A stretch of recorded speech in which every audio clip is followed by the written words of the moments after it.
오늘은 마태복음이 전하는 그 복음 65번째 시간입니다. 오늘부터는 이제 마태복음 23장 말씀을 우리가 함께 살펴보고자 합니다.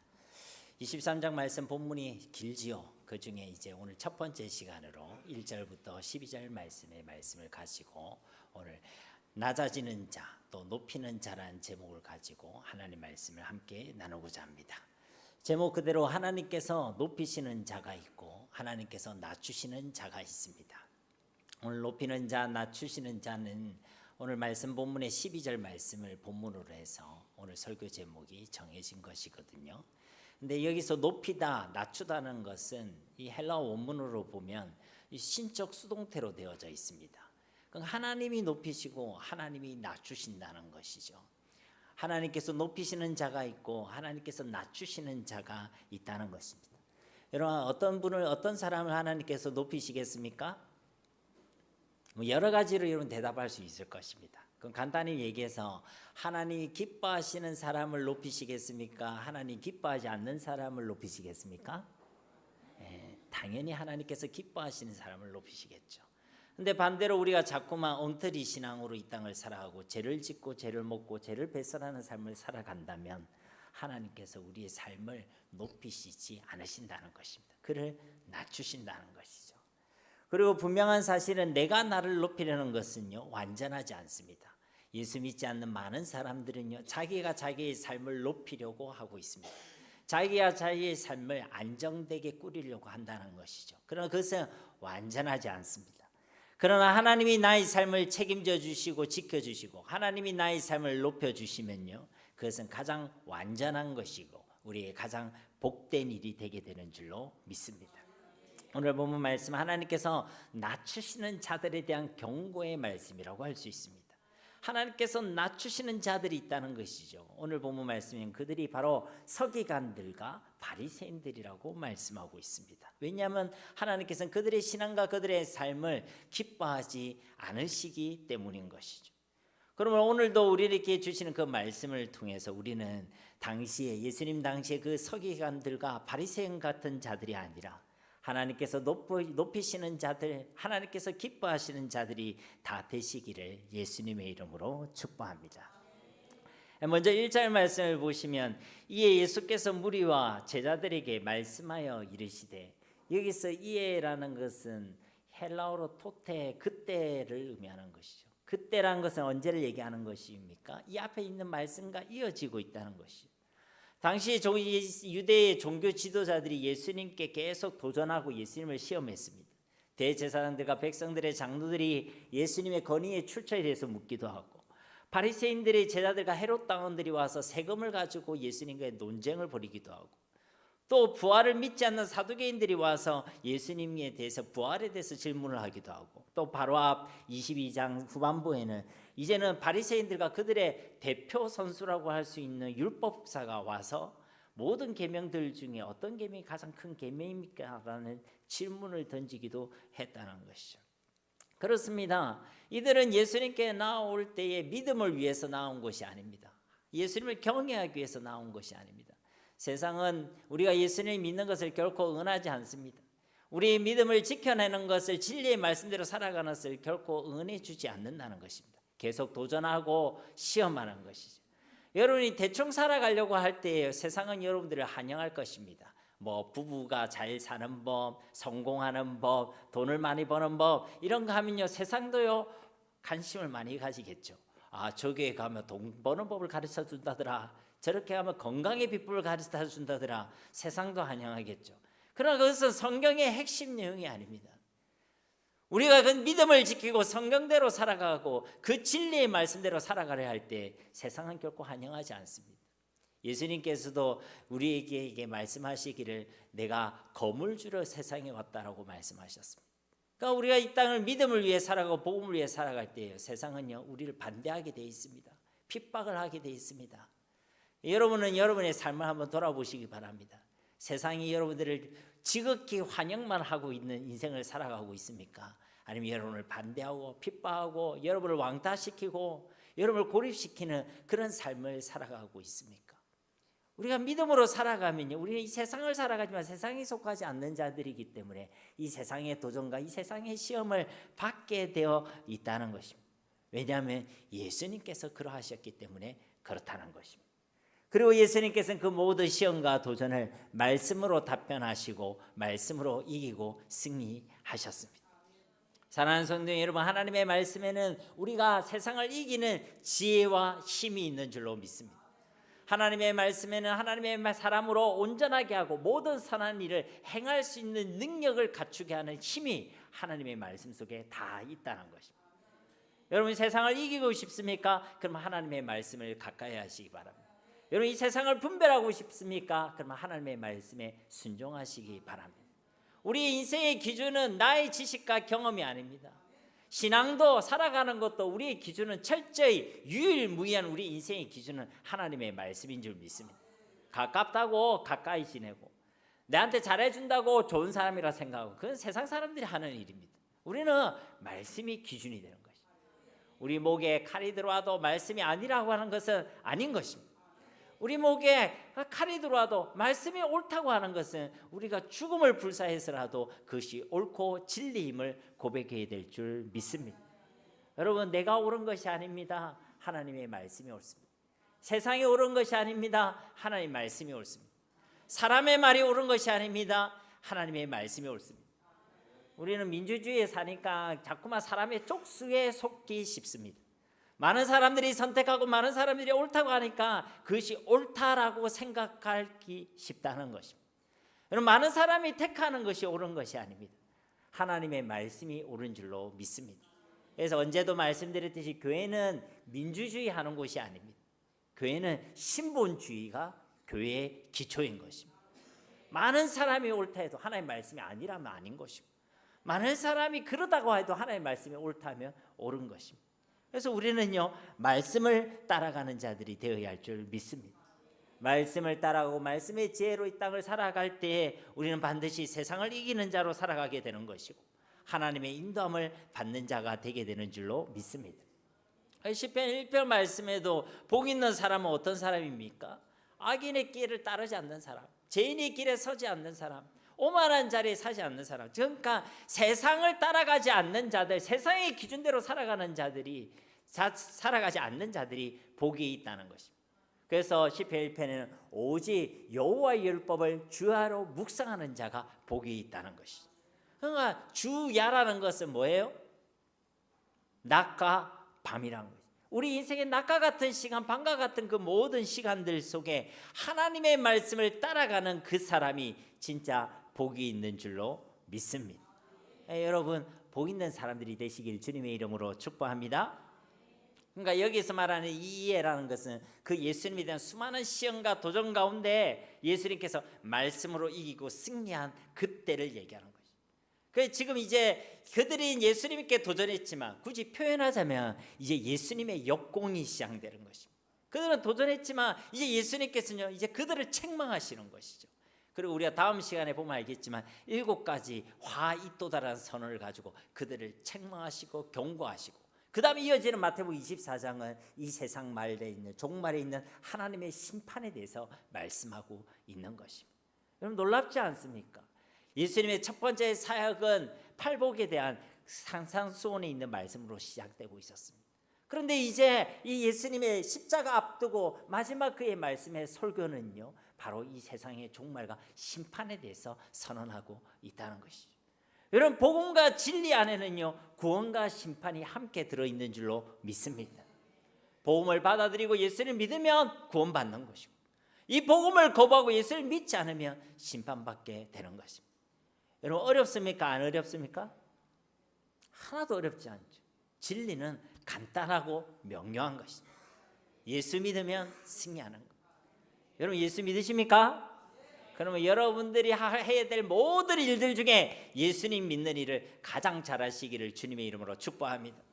학생들은 공부도 잘하고 직장인들은 직장생활도 잘하고 주부는 가정에서 가정의 일도 잘 돌보고 여러분이 맡은 일을 다 잘해야 되지만 그보다 더 여러분 진리의 말씀에 경고에 있어서 예수 믿는 일을 가장 잘하시기를 다시 한번 주님의 이름으로 축복합니다.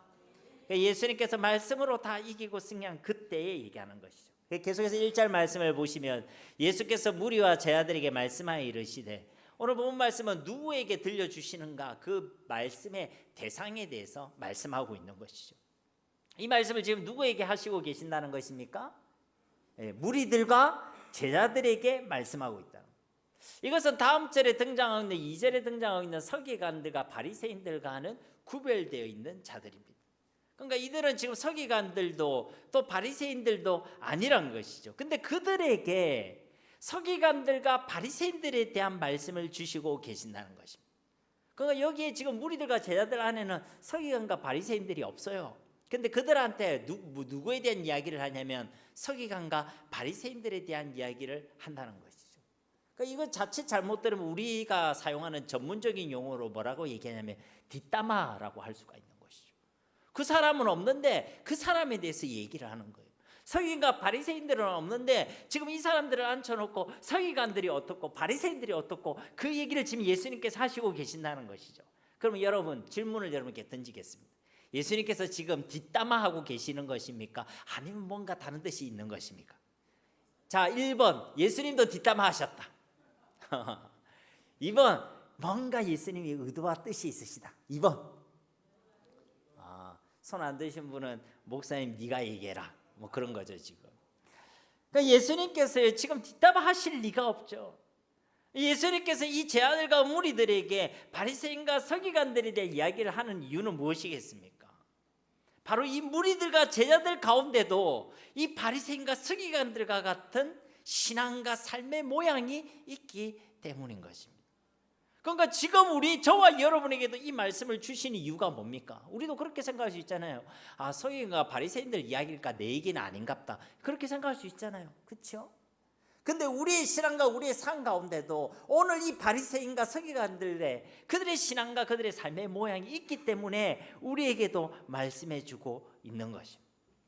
그러므로 오늘 주시는 이 말씀을 2000년 전에 서기관과 바리새인들에게 주시는 말씀으로만 듣지 마시고 오늘 나에게 주시는 말씀으로, 오늘 나의 신앙과 삶을 점검하고 돌이키라는 하나님의 음성으로 듣게 되시기를 예수님의 이름으로 축복합니다. 오늘 내게 주신 말씀으로 들으시라는 것이죠. 그럼 본격적으로 예수님의 말씀을 우리가 살펴보면요, 2절 말씀에 보니까 서기관들과 바리새인들이 모세의 자리에 앉았으니, 그 지금 예수님께서 책망하시고 경고하시는 그 대상이 누구냐? 서기관들과 바리새인들이라. 여러분, 바리새인들은 당시에 율법에 대해서 정통한 자들이었습니다. 능통한 자들이었죠. 율법을 준수하는 일에 열심히 특심이었던 사람들입니다. 이들이 율법을 준수하게 노력 안 하는 사람들이 아니었어요. 그들에게 경건에, 그들의 신앙의 척도가 되는 세 가지가 있었어요. 금식과 기도와 구제였어요. 이들은 여기에 열심을 다하는 사람이었습니다. 기도도 열심히 하고 금식도 하고 남들에게 구제도 하는 사람들이었어요. 서기관들은 어떤 사람들입니까? 그 바리새인들 중에서도 더 율법의 전문가들, 더 철저했던 사람들이죠. 그래서 서기관들은요, 이 자신의 그 율법에 대한 능통함을 가지고 다른 사람들을 가르치는 대부분이 선생님들이었습니다. 율법 교사들이었습니다. 그래서 예수님께서 그들을 가리켜 뭐라고 하냐면 모세의 자리에 앉았다라고 말씀하는 것입니다. 모세의 자리가 어떤 자리겠어요, 여러분? 이스라엘에 가면 예루살렘 성 앞에 보면 모세의 자리라는 의자가 있습니다. 여러분 본 적 있어요, 없어요? 제가 드린 말씀은 뻥입니다. 여러분 안 가봤으니까, 저는 가봤거든요. 그러니까 제가 무슨 말을 해도 여러분 잘 모르겠죠. 당시 모세의 자리라는 건요, 해당 안에 있던 자리가 있습니다.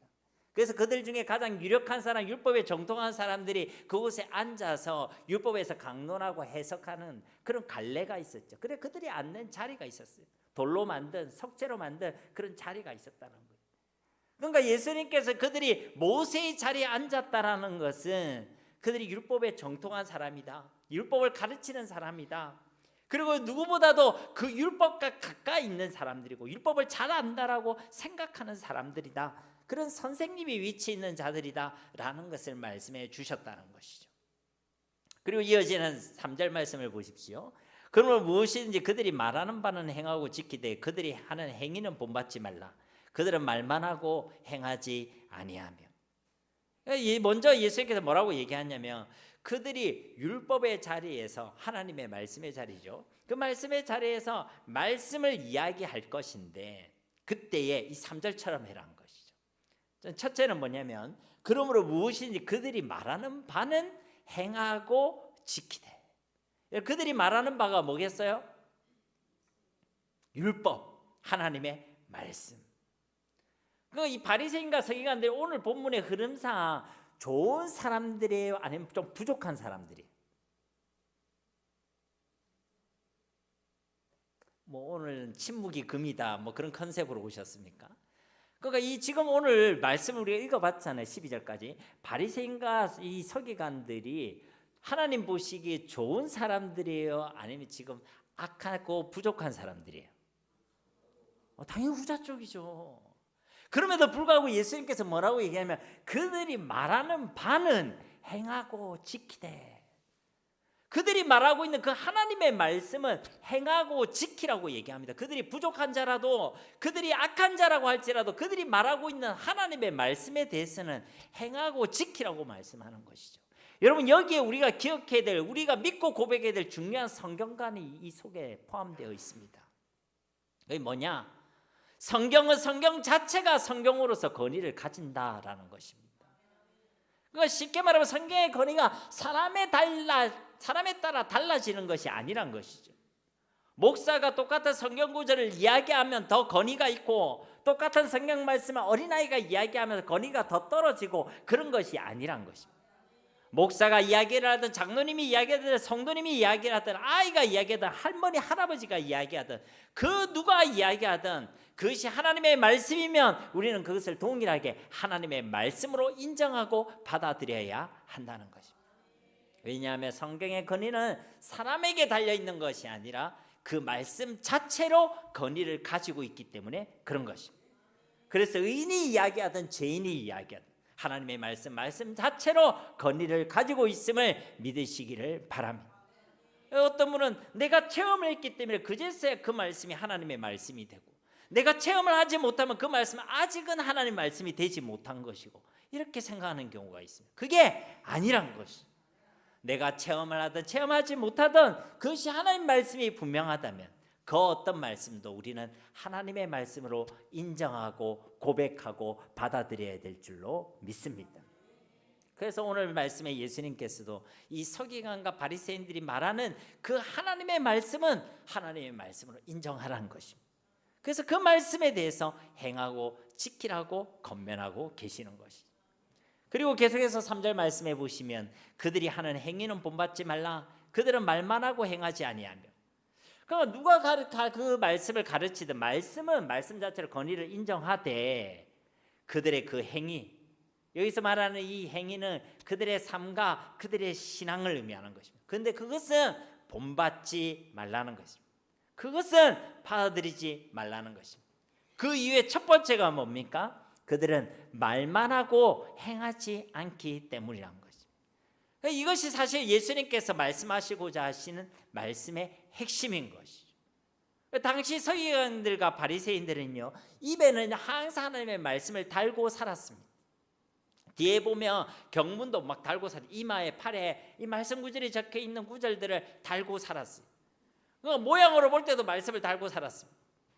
여러분들은 성경을 달고 살고 있어요? 안 그러면 집에 모셔놓고 살고 있어요? 너무 그런 거 자랑 안 하셔도 됩니다. 근데 이들은요 말씀을 달고 살았다는 거예요. 겉으로 볼 때도 말씀 달고 입을 열 때도 말씀 그러면서 다 살았다는 거예요. 그러면 같이 있으면 되게 은혜가 되겠어요? 안 되겠어요? 그 참 신기하죠. 은혜가 되는 사람도 있고 어떤 사람은 같이 있으면 너무 부담스러운 사람도 있습니다. 너무 말씀하면 우리가 은혜가 될 것 같은데 말씀하니까 부담이 되는 사람이 있어요. 그게 왜 그러냐? 입으로만 말씀을 얘기해서 그래요.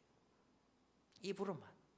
그러니까 이 바리새인들 계속 말씀을 달고 살았고 지휘적으로나 직분적으로는 모세의 자리에 앉아서 계속 말씀을 가르치는 위치에 있었고 그런데 그들의 그 가르침에는 뭐가 없었다? 삶이 없었다. 말씀대로 살아내는 삶이 없었다. 말씀대로 살아내는 순종이 없었다. 말씀대로 살아가는 삶의 모양과 행위가 없었다. 그것을 지금 예수님께서요 말씀하고 있다는 거예요. 그러니까 그 말씀에 능력이 있겠어요? 없겠어요? 없는 거예요. 말씀을 얘기하고 있는데 영혼이 살아나는 것이 아니라 말씀을 얘기하는데 영혼이 죽어가는 거예요. 말씀을 얘기하면 그 사람이 자유하게 되는 것이 아니라 말씀으로 그 사람을 정죄하고 오히려 더 묶이게 만든다는 것이죠. 그래서 이상하게 신앙이 좋은 집에 가면요, 자녀들이 딱 묶여 있는 경우가 많이 있습니다. 희한하죠. 아니, 말씀 안에서 자녀들이 자유하고 평안해야 되는데 오히려 말씀 안에서 더 정죄당하고 더 율법적이고 더 묶이고 더 무거운 짐을 지고. 그러니까 이들의 가르침은요, 말씀대로 살아내는 삶이 없는 가르침이었다는 거예요. 그래서 예수님께서 그들의 삶도 그들의 신앙도 본받지 말라라고 말씀하시는 것입니다. 삶이 동반되지 않는 믿음은 참된 믿음이 아니기 때문에 그런 것이죠. 여러분, 야고보서 2장 22절 말씀해 보시면 네가 보거니와 믿음이 그의 행함과 함께 일하고 행함으로 믿음이 온전하게 되었느니라. 그러니까 참된 믿음, 온전한 믿음은 어떤 믿음이냐? 믿음과 행함이 함께하는 믿음이 온전한 믿음이란 거예요. 말씀은 주여 주여 이렇게 했는데 내 삶의 주인은 사실은 내가 주인 되어 있고, 그런 신앙의 고백이 참된 고백이라 할 수 있겠습니까? 우리가 예배 드리기 전에 일어서서 나는 전능하신 하나님 천지 창조주를 믿습니다 이를 고백했는데, 전능하신 하나님을 믿는다고 해놓고는 내 삶 가운데 염려하고 걱정하고 근심하고 두려워하고 불안해하고, 그러면 그 믿음의 고백을 하나님께서 받으시겠냐는 것이죠. 그 사도신경의 그 신앙 고백을 하나님께서 받으시겠냐는 것이죠. 그래서 야고보서에서는 행함이 없는 믿음, 무슨 믿음이라고 그래요? 죽은 믿음. 죽은 믿음에는 생명의 역사가 있습니까? 없습니까? 없죠. 그러니까 죽은 믿음은 진짜 믿음이 아니라는 거예요. 살아있는 믿음은 하나님께서 기뻐하시는 믿음이고 세상을 이기는 믿음이 되는 것이고 하나님의 역사와 생명의 역사를 경험하는 믿음이 되게 되는 줄로 믿습니다. 그러나 죽은 믿음은 믿음의 모양과 믿음의 고백은 있는데 아무런 힘이 없는 거예요. 세상 가운데 믿음을 가졌음에도 불구하고 힘이 없는 것입니다. 하나님의 역사도 하나님의 능력도 경험하지 못하는 것입니다. 당연히 하나님께서 기뻐하지 아니하시는 것입니다. 그러므로 사랑하는 성도 여러분, 진짜 믿음과 행함이 함께하는 온전한 믿음, 살아있는 믿음의 소유자가 되시기를 주님의 이름으로 축복합니다. 그런데 오늘 말씀의 이 서기관과 바리새인들의 신앙은요, 온전한 믿음, 살아있는 믿음이 아니었다는 것이죠. 죽은 믿음을 가지고 있었고 껍데기밖에 없는 믿음을 가지고 있었다는 것입니다. 그들의 입술에는 말씀이 있었고 그들의 이 모양에는 거룩함이 있었는지 모르겠지만 그들의 삶과 그들의 신앙 속에는 믿음도 없고 순종도 없고 거룩함이 없는 그런 삶을 살아가고 있었다는 것이죠. 그래서 예수님께서는 그들을 본받지 말라라고 말씀하신 것입니다. 또 예수님께서 왜 이들을 본받지 말라고 말씀하십니까? 4절 말씀해 보시면 또 무거운 짐을 묶어 사람의 어깨에 지우되 자기는 이것을 한 손가락으로 움직이려 하지 아니하며. 여러분, 우리가 지난 시간에 우리가 말씀을 살펴보았듯이 가장 큰 계명, 그러니까 이 율법 하나님 말씀의 핵심이 무엇이었습니까? 딱 한 단어로 요약하자면 뭐죠? 러브, 사랑입니다. 사랑. 그러니까 율법의 핵심은요, 사랑인 것이죠. 하나님 사랑, 이웃 사랑, 이것이 온 율법과 선지자의 강령인 줄 믿습니다. 그러니까 복음의 핵심도요, 사랑입니다. 하나님께서 죄인데 우리를 사랑하셔서 두 독생하신 아들을 이 땅에 보내셨다. 죄 없으신 우리 주 예수 그리스도께서 우리를 사랑하셔서 우리를 위해 저 십자가에서 죽기까지 하셨다. 그리고 부활하셨다. 우리를 사랑하셔서 우리를 고와 같이 버려두지 않으시고 성령으로 우리와 함께 계신다. 이 사랑의 메시지, 이 사랑의 편지가 바로 우리에게 주신 복음의 핵심이라는 것입니다. 그리고 이 복음은 우리를 자유하게 하는 것입니다. 진리가 너희를 자유케 하리라는 말씀대로 복음은요, 우리를 자유하게 한다는 거죠. 예수님께서 마태복음 11장에서 수고하고 무거운 짐진 자들아 다 내게로 오라. 내가 너희를 쉬게 하리라. 내 멍에는 쉽고 내 짐은 가벼움이니라. 그러나 이 사랑이라는 핵심이 빠진 율법, 긍휼이 없는 이 율법은요, 오늘 예수님의 말씀대로 사람을 자유하게 하는 것이 아니라 반대로 무거운 짐을 지게 만드는 것입니다. 자꾸만 사람을 묶이게 만들고 사람을 피폐하게 만들고 사람을 상처받게 만들고 사람의 삶 가운데 무거움을 가지게 만든다는 것이. 그러다 보면요, 사람을요 외식하는 길로 이끌어가게 되어 있습니다. 왜 그런지 여러분 말씀을 또 한번 살펴보겠습니다. 여러분 지난 시간에도 말씀드렸듯이요, 신앙생활은 하나님의 사랑을 아는 것에서 시작합니다. 그래서 첫째는 하나님을 사랑하고, 그렇죠? 그 하나님의 사랑을 내가 아는 것에서 내가 하나님을 사랑하게 되는 것이고, 보이지 않는 하나님을 사랑하는 그것이 보이는 우리 이웃을 사랑하는 것으로 나타내고 증명되게 된다. 이것이 바로 신앙생활이라고 말씀드렸습니다. 그리고 그렇기 때문에 사랑이 빠지면요, 아무것도 되지 않는 거예요. 그러나 사랑이 있으면요, 그 모든 것은 우리에게 더 이상 무거운 짐이 되지 않는 것입니다. 하나님을 사랑하는 마음에서 하나님께 드리는 것은요, 무거운 짐이 아닙니다. 사람을 사랑하고 이웃을 사랑해서 내가 그들을 위해 헌신하고 봉사하는 것은요, 더 이상 무거운 짐이 되지 않는다는 것입니다. 하나님에 대해서도 하나님을 사랑하는 마음이 있으면 하나님께 드리는 그 헌신과 봉사는요, 다 감사함으로 감당하게 되는 것입니다. 그러나 하나님에 대한 사랑이 없으면요, 하나님께 드리는 그 모든 시간도요, 다 부담이 되는 거예요. 하나님의 사랑이 없으면 예배도 부담이 되는 거예요. 하나님에 대한 사랑이 없으면 기도도 무거운 짐이 되는 것입니다. 하나님의 사랑이 없으면 전도도요, 힘들고 부담이 되게 되는 것입니다. 사랑하면요, 그 사람이랑 자꾸만 같이 있고 싶어요, 아니면 멀리 떨어져 있고 싶어요? 같이 있고 싶죠. 그래서 여러분들 연애할 때, 물론 앉아 계신 대부분 꽤 오래전 시간을 좀 추억해야 되겠지만 어쨌든 잘 생각해 보세요. 그러니까 연애할 때 그 사람이랑 계속 이야기하는데도 헤어질 때 되면 아쉬워요, 안 아쉬워요? 아쉽죠. 그 아쉬우니까 이제 우리 뭐 어른 세대는 그런 게 없었지만 저희 세대만 해도 헤어질 때 되면 계속 핸드폰을 합니다. 핸드폰을 하면서요, 계속 통화하죠. 언제까지? 잠들 때까지. 어쩔 때는 이 핸드폰이 너무 뜨거워가 열이 나는데도, 땀을 삐질삐질 나는데도 그걸 붙잡고 통화를 합니다. 왜요? 사랑하니까. 근데 사랑하지 않는 사람, 내가 미워하는 사람, 나를 힘들게 하는 사람은요, 잠시라도 같이 있으면 힘듭니다. 같은 공간에서 호흡하고 있는 것만으로도 힘들죠. 그 똑같습니다. 내가 하나님을 사랑하며 하나님과 계속 가까이 하고 싶은 거예요.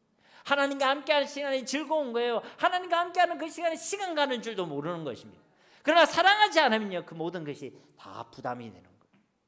사람에 대해서도 똑같습니다. 사랑으로 하면요, 사람에 대한 그 모든 헌신과 수고가 기쁨이 되는 거예요. 누군가를 위해 헌신하고 누군가를 수고하고 누구를 위해 중보하는 것이 즐겁고 감사한 일이 되게 된다는 것입니다. 여러분, 제가 얼굴도 좀 피부톤도 좀 어두운 톤이고 좀 상막하게 생겼잖아요. 그런데 저도요, 집사람과 연애할 때 집사람을 위해 이벤트라는 걸 준비한 적이 있습니다. 이런 표정을 보니까 그럴 리가 없는데 그런 표정이지만 저도 그런 로맨틱한 모습이 있다는 것이죠. 그래서요, 그 이벤트를 준비한 적이 있습니다. 그래서 풍선도 달아본 적이 있고요, 꽃도 준비한 적이 있고요, 때로는 케이크를 몰래 준비한 적도 있습니다. 지금 생각하면 말을 조심해야 되는데, 어쨌든 그 귀찮은 일을 그때는 그렇게 뭐가 그리 기쁘고 즐거운지, 내 시간을 쓰고 내 돈을 쓰고 그렇게 수고하면서도요, 뭐가 그리 행복한지, 그 수고하는 내내요, 행복한 거예요. 기쁜 거예요. 왜요? 왜 그렇습니까? 제가 이상한 것입니까? 아니요, 사랑하면 그렇게 되어져 있다는 것입니다. 여러분, 가족들을 위해 밥상 차리는 거 행복함이 되시기를 주님의 이름으로 축복합니다. 자꾸만 밥 먹는다고 구박하지 말고 구박하지 말고. 근데 이 바리새인들과 서기관들은요, 겉으로 볼 때 나름 금식도 하고 기도도 하고 구제도 하는 자들이었어요. 그런데 그 가운데 뭐가 없었다는 거예요? 사랑이 없었다는 거예요. 사랑이. 그래서 그들은요, 율법을 스스로도요, 무거운 짐으로 여겼습니다. 사랑 없이 율법 구제하려고, 사랑 없이 금식하려고 하고, 사랑 없이 기도하려고 하니까 여러분, 그것이 무거웠겠어요, 안 무겁겠어요? 당연히 무겁죠. 하나님 사랑함이 없이 하나님께 드리는 그 헌신과 그 수고가요, 어떻게 즐거움과 기쁨이 되겠습니까? 그러니까요, 무겁고 힘든 가운데 스스로도 무거운 짐으로 여겼어요. 근데 그것을 티를 내면 되겠어요, 안 되겠어요? 자기들이 율법 교사인데, 자기가 그래도 바리새인과 서기관인데, 내가 기도하고 구제하고 내가 또 헌신하고 수고하는 것들이 재미없다, 부담된다, 즐겁지 않다, 감사하지 않다, 그걸 얼굴에 다 드러내면 되겠어요, 안 되겠어요? 안 되겠죠. 그래서 저도요, 주일 아침에 우리 집사람이랑 싸우고 나도 천사 같은 얼굴로 이 자리에 서려고 애를 씁니다, 여러분. 그걸 드러낼 수가 없잖아요. 이걸 뭐라고 얘기하느냐? 외식이라고 얘기하는 거예요. 이걸 외식이라고 그러는 거예요. 스스로 안 괜찮으면서 괜찮은 척하는 거예요. 예수 믿는 게 전혀 안 즐거우면서도 나는 즐거운 척하는 거예요. 내가 기쁨과 감사함으로 감당하지 못하는데도 내가 그걸 기뻐하는 척, 감사함으로 감당하는 척, 그렇게 스스로를 위장하고 포장하는 거예요. 그게 외식이에요.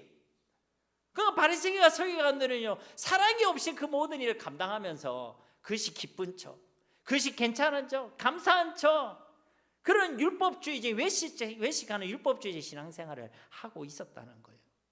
그런데 더 문제는 뭡니까? 자기만 그렇게 하고 있는 것이 아니라 그 무거운 짐을 다른 사람에게도 지어주고 있었다는 거예요. 무슨 자기만 한 게 억울했는지 모르겠지만 나만 이렇게 힘들 수 없다, 너희도 한번 힘들어 봐라, 뭐 그런 심산으로 했는지 모르겠지만, 여러분 그런 심산이 아니더라도요, 내가 자유하지 못하면요 다른 사람도 자유하지 못하게 만듭니다. 여러분 그렇습니다. 신앙을 어떻게 속입니까? 내가 예수를 안 믿으면서 다른 사람 보고 예수 믿으라는 그 말에 어떻게 성령 하나님이 일하시고 역사하시겠냐는 것이죠. 내가 예수를 믿어야 내가 예수 믿으라는 그 사람도 그 믿음을 복음으로 받아들일 거 아니겠습니까? 여러분 외식하는 믿음이 아니라 한편 진실한 믿음이 되시기를 주님의 이름으로 축복합니다. 사랑이 없으면 안 되는 거예요, 여러분. 근데 이 바리새인과 이 서기관들은요, 영혼에 대한 사랑도 없이 냅다 말씀이라고 하면서 사랑도 없이 율법의 짐만 무겁게 늘어놓고 겉면의 말들만 늘어놓고 그랬다는 거예요. 야, 네 말씀이니까 이렇게, 말씀이니까 이렇게, 사랑도 없이 얘기하는 거예요. 그러니까 계속 그 사람을 비판하고 정죄할 수밖에 없는 것이죠. 사랑하는 성도 여러분, 우리가 아무리 맞는 이야기를 알고 올바른 이야기를 한다 할지라도 사랑이 없는 말은 다 울리는 꽹가리가 되고 소리나는 구리가 되고 아무것도 아닌 줄로 믿습니다. 어떤 부모는요, 자꾸만 자녀에게 올바른 이야기, 맞는 이야기를 해주려고 애씁니다. 이것이 나쁘다는 게 아닙니다. 자녀에게 올바른 이야기, 맞는 이야기 해줘야죠. 그러나 그보다 더 중요한 것은요, 내 자녀를 내 몸같이 사랑하는 것입니다. 그러니까 내 자녀에게 올바른 이야기를 해주려는 부모가 되지 마시고 내 자녀를 내 몸같이 사랑하는 부모가 되시기를 주님의 이름으로 축복합니다. 자녀에게도 그러할진데 다른 사람에게는 더더욱 그리해야 됩니다. 다른 사람에게 자꾸만 비판과 정죄와 충고와 겉면의 말씀을 하려고 하지 마십시오, 여러분. 먼저 그 영혼을 진짜 사랑하시기 바랍니다. 여러분들의 인생 가운데 여러분의 속을 썩기는 그 인간이 누구나에게 있다고 말씀드렸죠. 남편을 보면서 못마땅할 수 있습니다. 아내를 보면서 뭔가 못마땅할 수도 있습니다. 그때 어디 두고 보자, 언제 한번 나를 잡아보자, 그때 날 잡고 다다다다다 내가 좀 쏘아붙여보자 이러지 마시고 여러분의 그 배우자를, 그 인간을 먼저 긍휼히 여기시고 사랑하시기를 주님의 이름으로 축복합니다. 왜냐하면 고린도전서 13장에 있는 말씀처럼 사랑이 없는 그 말은요, 아무리 사람의 방언과 천사의 말을 한다 할지라도 아무것도 아니고 아무런 유익이 없기 때문에 그런 것입니다. 그런데 오늘 이 말씀의 서기관과 바리새인들은요, 그 사랑 없는 빈 껍데기와 같은 신앙생활을 하고 있었다는 것입니다. 사랑 없이 비판과 정죄와 율법의 말들만 늘어놓고 있었다는 것입니다. 그래서 스스로도 무거운 짐을 지고 외식할 수밖에 없는 신앙생활을 하고 있었고 다른 사람에게도 무거운 짐을 지어주는 자들이었다는 것이죠. 그래서 이들의 신앙과 삶을 본받지 말라는 것입니다. 그리고 이어지는 5절과 7절 말씀에 보면요, 또 왜 이들의 신앙과 삶을 본받지 말라고 말씀하시냐면 이들이 하나님이 아니라 사람 앞에서 신앙생활을 하고 있었기 때문에 그런 것입니다. 5절 말씀을 보시면 그들의 모든 행위를 사람에게 보이고자 하나니 곧 그 경문띠를 넓게 하며 옷수를 길게 하고, 그들은 그들의 모든 행위, 그들의 삶과 신앙을요 사람 앞에서 보이고자 행했다는 것입니다. 예배를 드려도 사람에게 보이고자 드리고, 기도를 해도 하나님이 아니라 사람들에게 어디 한번 들어보시라 하며 기도했다는 거예요. 찬양을 해도 무슨 발표회나 공연을 하듯이 하나님이 아니라 사람들 앞에서 찬양을 했다는 것입니다.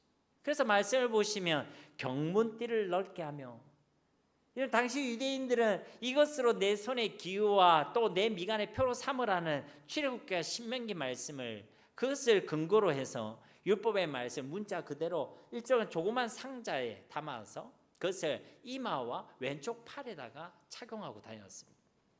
근데 그 상자를 고정하는 그 가죽, 그걸 경문을 했는데 그 가죽띠를 크고 넓은 곳으로 차고 다녔다는 것입니다. 작은 것으로 잘 안 보이니까 사람들이 볼 때 잘 보이는 넓은 것으로 착용했다는 거예요.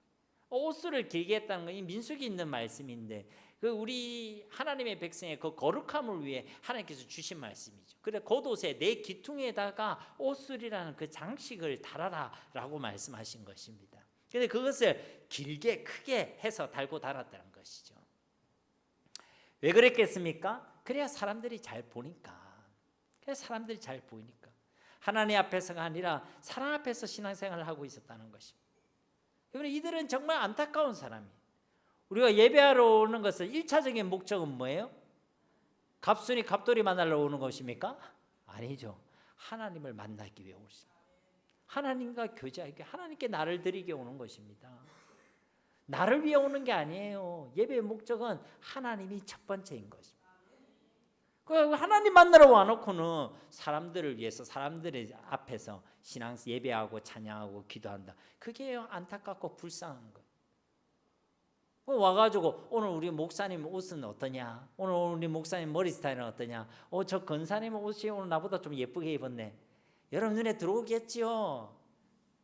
오늘 보니까 교회가 좀 깨끗하네 안 깨끗하네. 그거 우리 주된 관심이 아닙니다. 하나님께 나왔으면 하나님 앞에서 예배 드리시기 바랍니다. 예배를 드려도 찬양을 해도 기도를 해도 하나님 앞에서 드리시기 바랍니다. 잘하느냐 못하느냐 중요한 게 아닙니다. 내가 하나님 앞에 서 있느냐가 중요한 거예요. 내가 부족하고 내가 죄인이랄 때도 내 모습 이대로 진실한 마음으로 내가 하나님 앞에 서 있으면 하나님 우리를 받으시는 것이 우리를 기뻐하시는 것이고, 아무리 내가 뭐 괜찮게 넥타이를 메고 무슨 멋진 모습으로 내가 왔다더라도 사람 앞에 내가 서 있다면 하나님 우리 받지 않으십니다. 사람은 속겠지요. 그러나 하나님은 속지 아니하십니다. 우리가 하나님 앞에 서 있는지 안 서 있는지 하나님 모르시겠습니까? 지금 앉아있는 여러분이 하나님 앞에서 하나님 말씀에 귀를 기울이고 있는지, 여러분의 생각과 마음이 집에 있는 된장찌개에 있는지 하나님이 모르시겠냐는 것이죠. 아닙니다. 하나님 아십니다. 정확히 아시죠. 갈라디아서 1장 10절 말씀해 보시면요, 이제 내가 사람들에게 좋게 하랴 하나님께 좋게 하랴 사람들에게 기쁨을 구하랴 내가 지금까지 사람들의 기쁨을 구하였다면 그리스도의 종이 아니니라. 사람 앞에서 신앙생활하는 사람, 그 예수 믿는 사람이 아니라는 거예요. 사람 앞에서 신앙생활하는 사람, 그건 진짜 그리스도인이 아니라는 것입니다. 그것은 신앙이 아닌 흉내내는 거예요. 흉내내는 거. 여러분 우리가 진짜 하나님의 자녀고 그리스도의 종이라면 사람이 아니라 하나님 앞에서 하나님을 기쁘시게 하는 자들이 되시기를 간절히 소망합니다. 6절과 7절 말씀도 보시면 잔치의 윗자리와 해당의 높은 자리와 시장에서 문안받는 것과 사람에게 랍비라 칭함을 받는 것을 좋아하느니라. 그러니까 서기관과 바리새인들이 뭘 좋아했느냐? 잔치의 윗자리, 해당의 높은 자리, 그리고 시장에서 다른 사람들이 인사받는 거, 그리고 사람들에게 랍비라 칭함 받기를 좋아했다는 거예요. 이건 무슨 말이냐? 사람들에게 인정받고 사람들에게 대접받기를 좋아했다는 것입니다. 그러니까 이것은 하나님 앞에서 신앙생활을 했다는 거예요? 사람 앞에서 신앙생활을 했다는 거예요? 네, 당연히 후자 쪽인 거죠. 사람 앞에서 신앙생활을 했다는 거죠. 그러니까 이것은 하나님이 기뻐하시는 신앙이 아니란 것이죠. 우리가 잘하지 못해도 하나님 앞에서 진실함으로 하나님 앞에서 그런 코람되어의 신앙을 가지시기를 다시 한번 주님의 이름으로 축복합니다. 그것을 하나님이 기뻐 받으시는 것이죠. 이어지는 8절에서 12절 말씀은요, 이제 예수님을 통해 이루어진 그 제자 공동체에 대한 예수님의 권면의 말씀. 앞에는 바리새인과 서기관들의 책망의 말씀을 하셨다면 이제 새로운 공동체 속에 제자들에게 주시는 권면의 말씀이란 것입니다. 그럼 어떤 권면의 말씀을 주시고 계시냐? 자, 이제 8절 말씀해 보시면 그러나 너희는 랍비라 칭함을 받지 말라. 너희 선생은 하나요 너희는 다 형제니라. 그러니까 하나님께서 주시는, 예수님께서 주시는 첫 번째 권면의 말씀은 뭐냐면 너희는 랍비라 칭함을 받지 말라라고 권면하고 계십니다. 당시 바리새인들은요 랍비라는 소리를 듣고 싶어 했었어요. 왜냐하면 그들에게 있어서 이 랍비라는 칭호는요 가장 영예로운 그런 칭호였기 때문에 그런 것입니다. 그래서 이들 바리새인들은 랍비라는 호칭을 들을 때마다 기분이 좋았을 거예요. 아이들 말로 기분이가 좋았을 것입니다. 그래서 그 랍비라는 소식을 들을 때마다 영적인 우월감과 성취감을 느낄 수 있었던 것이죠. 그래서 예수님께서는요, 랍비라칭을 받지 말라라고 말씀하시는 것입니다. 이것을 풀어서 얘기하면 자꾸만 영적인 우월감과 자꾸만 스스로 높아지려는 영적 교만 가운데 거하지 말라는 것입니다. 여러분, 특별히요, 영적 리더들 그리고 설교하는 목회자들은요, 이 함정에 빠질 수가 있습니다. 설교를 했습니다. 그러면 성도들 가운데 이런 이야기를 하죠. 아유, 목사님 오늘 설교 말씀에 은혜 많이 받았습니다. 이런 이야기 하죠. 그때 목회자가 기분이 좋을까요, 안 좋을까요? 은혜 받았다고 하는데 막 인상 쓰는 목사님 본 적 있습니까? 그 축구 선수가 골을 넣었을 때 와 하고 손 들잖아요. 그 기분 그대로 느낍니다. 설교가 그대로 느껴요, 여러분.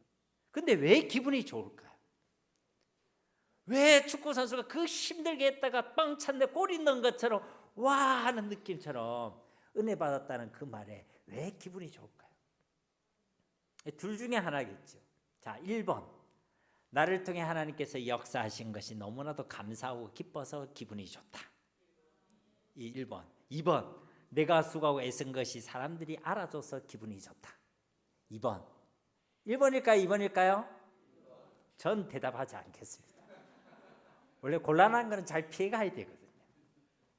1번이면요 다행인 것이죠. 그래야만 합니다. 그런데 2번이면요 오늘 말씀에 해당되는 것이죠. 그래서 예수님께서는요 랍비라 칭함을 받지 말라는 것입니다. 내가 했다고 생각하지 말라는 것이죠. 내가 했다고 생각하는 순간 그 공로를요 자기에게 돌리게 되어 있습니다. 설교자만 그렇습니까? 아니요, 우리께 주님께 드리는 헌신과 수고도요 그럴 수가 있습니다. 내가 했다고 생각하는 순간 본전 생각이 나요. 사람들이 알아줬으면 좋겠고, 사람들이 인정해줬으면 좋겠고, 사람들이 나를 높였으면 좋겠고, 사람이 나를 대단하다고 생각했기를 원한다는 것이. 그러나 내가 했다고 생각하지 않고 하나님이 하시게 했다고 생각하는 사람은요 하나님께 영광을 올려드리는 것입니다.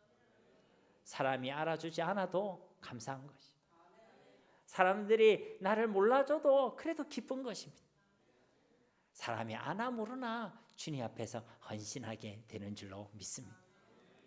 여러분, 전자의 신앙을 가지지 마시고 후자의 신앙을 가지시는 주님의 백성들이 되시기를 주님의 이름으로 축복합니다.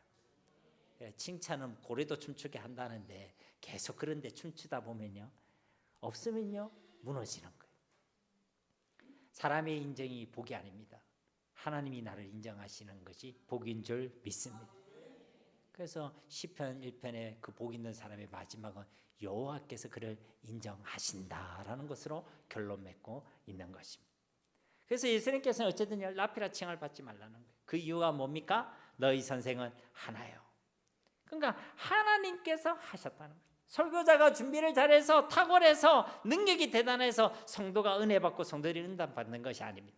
하나님이 그를 통해 일하시고 역사하셨기 때문에 성도가 변화되고 성도가 은혜 받고 하나님의 응답을 우리 가운데 허락해 주시는 것입니다. 그러니까 자격 없는 나 같은 종을 하나님께서 사용해 주신 것에 대해서 감사할 뿐인 것입니다. 자격 없고 능력 없는 종을 영혼을 살리고 주님의 교회를 세우는 일에 사용해 주신 것에 내가 기쁘고 즐거울 뿐인 것입니다. 그러니 사랑하는 성도님, 사람이 아니라 하나님께 인정받는 인생이 되시기를 주님의 이름으로 축복합니다. 그리고 계속해서 8절 말씀해 보시면 너희는 다 형제니라. 그 바리새인과 서기관들은 자꾸만 자기들이 더 우월하다고 생각했습니다. 그들이 그런 근거가 있을까요, 없을까요? 그럴 만하지요. 성경을 많이 알고 성경도 많이 암송하고 금식도 더 많이 하고 구제도 더 많이 하고 기도도 더 많이 합니다. 그러니까 내 신앙이 좀 더 대단하다라고 생각했다는 거예요. 그러니까 마치 그 신앙과 직분과 지위를 계급장처럼 여겼다는 거예요. 내가 이 정도니까 나는 이 정도 계급이 돼라고 생각했다는 것이죠. 만약 여러분들 가운데 그런 생각을 가지고 있다면 다 회개하시기를 주님의 이름으로 축복합니다. 신앙은 계급장이 아닙니다. 오늘 예수님께서 뭐라고 얘기합니까? 너희들이 다 형제 자매들이다. 서로 높고 낮음이 없다. 그렇게 얘기한다는 거예요. 여러분, 교회도 보면 직분자들이 있습니다. 목사도 있고 장로도 있고 권사님도 있고 집사님도 있고 그냥 성도님들도 있습니다. 누가 제일 높죠? 예? 그래도 목사님이 제일 높습니까? 아니면 성도님이 제일 높습니까? 높고 낮음이 없다는 거예요. 다 형제 자매라는 것입니다. 각자 맡은 사명과 직분이 다를 뿐입니다. 목사에게 맡겨진 직분이 있고, 장로님들과 권사님들에게 각자에게 맡겨진 직분이 있고, 집사님들과 성도님들에게 각자에게 맡긴 직분과 달란트가 다를 뿐이지, 우리는 다 예수 그리스도 안에서 형제 자매인 줄 믿습니다. 우리 다 형제 자매예요, 여러분. 천국 가면요, 제가 지난주에 말씀드렸잖아요. 어머니 아버지 이런 개념이 없다는 거예요. 다 형제 자매예요. 다 형제 자매. 뒤에 있는 9절 말씀도 보십시오. 땅에 있는 자를 아버지라 하지 말라. 너희의 아버지는 한 분이시니 곧 하늘에 계시는 이시니라. 이 말씀을 오해하지 말 것은 육신의 아버지를 인정하지 말라 이런 말씀이 아닙니다. 당시에 최고의 권위를 가진 사람들을요, 파테라, 즉 아버지라고 불렀죠. 위대한 스승, 위대한 교사라는 의미를 가지고 그들을 아버지라고 불렀다는 것입니다. 그런 배경하에서 예수님께서는요, 땅에 있는 자를 아버지라 하지 말라라고 말씀하시는 거예요. 땅에 있는 사람을 위대하게 생각하지 마시고 그 사람에게 영광 돌리지 말라는 것입니다. 그러니까요, 오직 우리가 영광 돌려야 될 존재는 누구밖에 없어요? 하나님밖에 없다는 것입니다. 그래서 너희 아버지는 한 분이시니 그 하늘에 계신 아버지시니라. 이것은요, 인간이 우상이 되는 것을요, 경계하신 것입니다. 특정 목회자가 우상이 되고, 특정 목회자가 영적 아버지가 되고, 특정 목회자가 신령한 존재로 여기게 되고, 그래서 그 목회자가 얘기하면요, 맹목적으로 따르고 추종하고, 이런 인간 우상에 대해서 하나님께서는 경고하고 계신다는 것이죠. 우리 아버지는 하나님 한 분밖에 없다는 것입니다. 목회자와 지도자는 존경의 대상일 뿐이지, 믿음의 대상도, 절대적 순종의 대상도, 신격화해야 될 대상도 결코 아닌 것입니다. 우리 영적 아버지는 오직 하나님 한 분밖에 없는 줄로 믿습니다. 믿음의 대상도, 우리가 영광 돌려야 될 것, 절대적으로 믿고 따르고 순종해야 될 대상은요, 하나님밖에 없다는 거예요. 그러니까 자꾸만 목회자를 점쟁이로 만들지 마세요. 목사님, 우리가 동쪽으로 이사해야 됩니까? 서쪽으로 이사해야 됩니까? 목사가 점쟁이입니까, 여러분? 하나님께 물으시고 하나님의 인도를 받으시기를 주님의 이름으로 축복합니다. 사람을 높이고 사람에게 영광 돌리지 마시고, 사람을 위대하다고 하지 마시고, 오직 하나님을 높이시고 하나님을 위대하신 하나님으로 고백하시는 저와 여러분이 되어야 할 줄 믿습니다. 10절 말씀에 또한 지도자라 칭함을 받지 말라. 너희의 지도자는 한 분이시니 곧 그리스도시니라. 여기서 말하는 이 지도자는 길을 안내하는 자, 인도자라는 의미를 가지고 있죠. 결국 누구를 따라가라는 것입니까? 예수님을 따라가라는 거예요. 예수님을 따라가라는 것입니다. 저와 여러분은 오직 예수님을 따라가야 될 줄로 믿습니다. 예수님이 우리를 끌고 가는 곳이 성령의 인도예요. 여러분들은 광야를 가고 싶지 않죠? 여러분의 길이 좁아지지 않고 넓은 길이었으면 좋겠죠? 근데 하나님 예수님이 우리를요, 광야로 데려가실 수도 있습니다. 여러분, 성령 인도 받기를 간구할 거 아닙니까? 성령 인도는요, 내가 원하는 자리에 데려다 주세요가 아니에요. 하나님이 원하신 자리에 나를 이끌어 달라는 것입니다. 그러니까요, 우리는요, 예수님을 따라가야 되는 거예요. 예수님이 우리를 인도하는 길은 부자 되는 길, 세상에 성공하는 길을 우리를 이끌어가는 것이 아닙니다. 오히려 반대길로 우리를 데리고 가실 수도 있어요. 그러나 분명한 사실은 예수님이 우리를 하나님께로 이끌어가는 것입니다. 하나님의 뜻으로, 하나님의 목적으로 우리를 이끌어가고 하나님과 교제하게 만들고 예수님을 닮아가는 길로 우리를 이끌어가시는 줄로 믿습니다. 예수님을 믿었는데 예수님을 닮아감이 없다. 그게 이상한 겁니다. 예수님을 잘못 믿은 거죠. 예수님을 믿었는데 우리가 예수님을 증거하지 않는다. 그것이 예수님을 잘 믿지 못하고 있다는 증거인 것입니다. 유일하신 지도자이신 예수님께서 우리를 이끄실 때에요, 우리는 반드시 하나님께로, 하나님을 가까이 하게 되고 예수님을 닮아가게 되고 예수님의 증인이 되게 되는 줄로 믿습니다. 요한복음 14장 6절 말씀에도 예수께서 이르시되 내가 곧 길이요 진리요 생명이니 나로 말미암지 않거나 아버지께로 올 자가 없느니라. 예수님만이 우리의 지도자, 우리의 인도자, 우리의 길이 되신다는, 그분이 우리를 아버지께로 인도해 주신다는 거죠. 이어지는 11절과 12절 말씀, 오늘 본 말씀이 결론에 해당되는 말씀이죠. 11절 말씀에 보면 너희 중에 큰 자는 너희를 섬기는 자가 되어야 하리라. 바리새인과 서기관들 스스로 높아지려고 했고 사람들로부터 자꾸만 인정받고 높임을 받으려고 했습니다. 그러나 하나님께서 보시기에 가장 큰 자는 높아지려는 자가 아니라, 높임을 받으려는 자가 아니라 섬기는 자인 줄로 믿습니다. 섬긴다는 것은요, 예수님을 배우고 예수님을 따라가는 것을 얘기하는 거예요. 왜냐하면 예수님이 섬김의 본이 되셨기 때문에 그런 것입니다. 우리를 얼마만큼 섬기셨냐? 죽기까지 우리를 섬겨주시고 하나님이신 그 유진이 사람으로 이 땅에 오시기까지 우리를 섬겨주신 줄로 믿습니다. 그러니까 우리가 예수님을 따라고 예수님을 배우면요, 하나님 우리를 높여주시는 줄로 믿습니다. 그러니까 우리는 바리새인과 서기관들 같은 자들이 아니라 예수님을 믿고 예수님을 배우고 예수님을 따라가는 자들이 되어야 한다는 것입니다. 여러분, 이 바리새인들은요, 말씀하지만 그들의 삶에는 말씀이 없었습니다. 온전한 믿음, 살아있는 믿음이 아니라 죽은 믿음으로 살아가고 있었습니다. 하나님 그들을 높이시겠습니까? 그렇지 않습니다. 이들은 하나님 사랑과 이웃 사랑이란 사랑 없이, 율법의 핵심 없이 자꾸만 스스로도 율법의 집을 지어주고 무거운 짐을 지고 다른 사람에도 그 무거운 짐을 지게 만들고 그러면서도 안 그런 척 괜찮은 척 외식하는 삶을 살아가고 있었습니다. 하나님께서 그를 높이시겠습니까? 높이지 않습니다. 그들은 하나님이 아니라 사람 앞에서 신앙생활하고 있었습니다. 하나님이 그들을 높이시겠습니까? 그렇지 않다는 것입니다. 그러나 예수님은요, 그러하지 아니하셨습니다. 예수님은 말씀과 삶이 일치가 되어 있었습니다. 예수님의 모든 삶에는, 사역에는 하나님의 사랑이 담겨져 있었습니다. 예수님은 철저히 하나님 앞에서 성령과 함께 그 모든 삶과 사역을 이루어 가신 줄로 믿습니다. 그래서 우리는요, 예수님을 배우고 예수님을 따라가는 자들이 되어야 한다는 것이, 그러면 하나님께서 우리를 높여주실 줄로 믿습니다. 이와 같이 하나님께 기쁨이 되고 하나님이 높여주시는 복 있는 사람들이 다 되시기를 예수님의 이름으로 간절히 축원드립니다. 우리 말씀을 기억하시면서 이 시간 함께 기도하기를 원합니다. 오늘 말씀을 통해 우리의 신앙과 삶을 돌아보게 하시고 점검하게 하시고 또 돌이키고 회개하게 하옵소서. 하나님이 높이시고 하나님 기뻐하시는 인생을 살아가게 하옵소서. 이를 위해 우리의 마음과 우리의 말과 우리의 삶이 일치하게 하시고 우리의 모든 삶과 사역 가운데 사랑이 있게 하시고 우리가 코람데의 신앙으로 하나님 앞에서 살아가게 하옵소서. 우리 함께 이 시간 기도하도록 하겠습니다. 살아계신 아버지 하나님 감사합니다. 오늘 주신 이 말씀이 내게 주실 말씀으로 듣게 하시고 그 말씀을 거울로 하여 우리 신앙과 삶을 돌아보고 점검하게 하여 주시옵소서. 우리 믿음과 신앙과 삶이 하나님께서 기뻐하시고 하나님 받으시며 하나님이 높으시는 그런 인생이 되기를 원합니다. 주님, 우리의 말과 삶이 일치하게 하옵소서. 우리의 믿음과 행함이 함께하게 하옵소서. 그런 온전한 믿음, 살아있는 믿음이 되게 하셔서 하나님을 기쁘시게 하며 하나님의 역사를 경험하며 세상을 이기고 승리하는 자들로 살아가게 하옵소서. 우리가 모든 이들과 사역들을 사랑 안에서 행하게 하시고 그 모든 것 위에 사랑을 더하게 하여 주시옵소서. 먼저 우리를 향하신 하나님의 사랑을 알고 믿고 확신하게 하시고 그 사랑으로 하나님을 사랑하는 자가 되게 하시고 그 하나님에 대한 사랑을 이웃에 대한 사랑을 통해 드러내고 증명하며 나타내는 자들이 되게 하옵소서.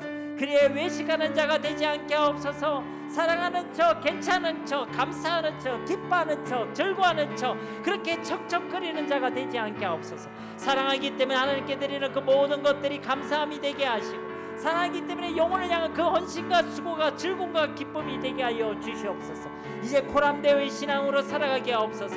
사람 앞에서가 아니라 하나님 앞에서 살아가게 하시고 사람에게 기쁨이 되기보다는 하나님께 기쁨이 되는 자가 되게 하옵소서. 그래 진짜 주를 위하여 살아가는 자가 다 되게 하여 주시옵소서. 스스로 높아지려는 자, 사람에게 인정받으려는 자가 되지 않게 하시고 하나님께서 높이시는 자, 하나님께서 인정하시는 자가 되게 하옵소서. 오직 하나님께 하셨음을 고백하게 하시고 오직 하나님께만 영광을 올려드리게 하시고 오직 하나님의 인도함을 받는 자들이 다 되게 하여 주시옵소서. 그렇게 오직 주 예수님만을 우리의 선생님으로 우리의 아버지로 우리의 지도자로 고백하는 자들이 다 되게 하여 주시옵소서.